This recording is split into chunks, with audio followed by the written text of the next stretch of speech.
आज हम करेंगे गाजर का हलवा।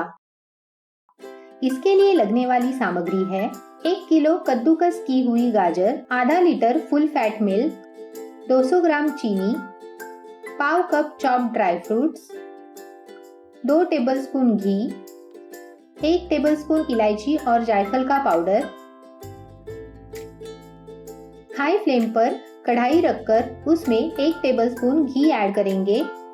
घी गर्म होने पर उसमें ड्राई फ्रूट्स डालेंगे।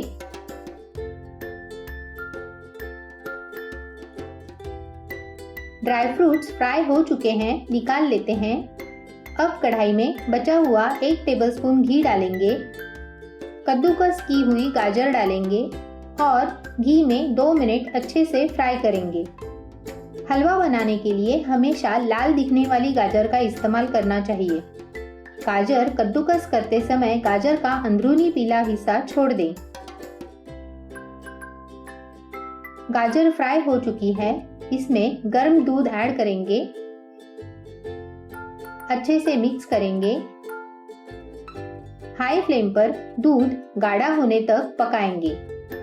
लगातार चलाते हुए और साइड से स्क्रैप करते हुए दूध गाढ़ा होने तक पकाएंगे। इससे हलवे को खोए जैसा टेक्सचर मिलेगा। दूध गाढ़ा हो चुका है, चीनी डालकर मिक्स करेंगे। चीनी आप अपने पसंद के अनुसार कम या ज्यादा कर सकते हैं। चीनी के घुलते ही हलवा लिक्विडी हो जाएगा।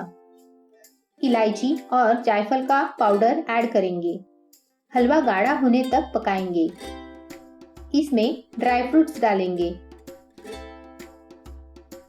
हलवा इतना गाढ़ा होना चाहिए। हलवा ज्यादा ड्राई ना करें, नहीं तो वह जूसी नहीं होगा। स्वादिष्ट गाजर का हलवा तैयार है।